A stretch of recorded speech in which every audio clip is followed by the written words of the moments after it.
പരുന്തിൻ്റെ ശക്തിയെക്കുറിച്ച് എല്ലാവർക്കും അറിയാം. അതിൻ്റെ ശക്തി മൂർച്ചയേറിയ കൊക്കും കാൽ നഖങ്ങളും ശക്തമായ ചിറകുകളുമാണ്. പക്ഷേ കുറച്ചു കാലം പിന്നിടുമ്പോൾ കൊക്കിൻ്റെ മൂർച്ച കുറയും, നഖങ്ങളുടെ ശക്തി നഷ്ടപ്പെടും, തൂവലുകൾ കൊഴിഞ്ഞു പോകും. അപ്പോൾ ഇര പിടിക്കാൻ ശക്തിയില്ലാതെ ദുർബലനായി പോകുന്നു. പിന്നീട് എന്ത് സംഭവിക്കും? നാം എല്ലാം ചിന്തിക്കും പോലെ അവ പട്ടിണി കിടന്ന് മരണത്തിന് കീഴടങ്ങും. എന്നാൽ അതുമാത്രമല്ല, മറ്റൊരു മാർഗം കൂടിയുണ്ട്. ദുർബലനായ പരുന്ത് ഏതെങ്കിലും ഉയർന്ന പാറമടക്കുകളിൽ അഭയം തേടുന്നു. പാറയുടെ മേൽ കൊക്ക് നന്നായി ഉരച്ച് പൊടിച്ചു കളയുന്നു. പിന്നീട് അത് ക്ഷമയോടെ കാത്തിരിക്കുന്നു. എന്തിനു വേണ്ടിയാണെന്നോ? അത് വളർന്നു വരുന്നത് വരെയുള്ള കാത്തിരിപ്പാണ്.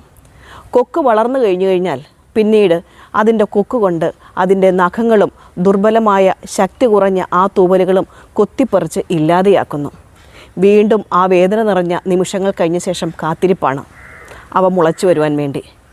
കാൽ നഖങ്ങളും തൂവലുകളും മുളച്ചു കഴിഞ്ഞാൽ തൻ്റെ ചുറ്റുപാടുകളെയെല്ലാം കാൽക്കീഴിലാക്കി ചിറക് വിടർത്തി ഒരു രാജാവിനെ പോലെ പറക്കും. സത്യം പറഞ്ഞാൽ എന്തു വേദനയിലൂടെയാണ് അവൻ യഥാർത്ഥ ജീവിതത്തിലേക്ക് പിന്നീട് തിരിച്ചെത്തിയത്. ഏറ്റവും ശക്തനായിരുന്ന പരുന്ത് ദുർബലനായപ്പോൾ ജീവൻ ഒടുക്കാനാണോ ശ്രമിച്ചത്? അല്ല, മറിച്ച് അതിൽ നിന്നും ഉണർന്നെഴുന്നേൽക്കാനാണ് ശ്രമിച്ചത്. അതുപോലെ ആവണം നമ്മളും. ഓരോ ദിവസവും നമ്മൾ ചിലപ്പോൾ അപ്രതീക്ഷിതമായ ചില സാഹചര്യങ്ങളിലൂടെ കടന്നു പോകേണ്ടി വരും. ആ വേദനകളിലൊന്നും തളർന്നു പോകാതെ, അവയിലൊന്നും കരിഞ്ഞു പോകാതെ നമ്മൾ നമ്മുടെ ജീവിതത്തെ മുന്നോട്ട് നയിക്കണം. കഠിന പ്രയത്നത്തിനും ക്ഷമയ്ക്കും കാലത്തിനും കറുത്ത കൽക്കരിയെപ്പോലും തിളങ്ങുന്ന വജ്രമാക്കി മാറ്റാൻ കഴിയുമെന്നോർക്കുക.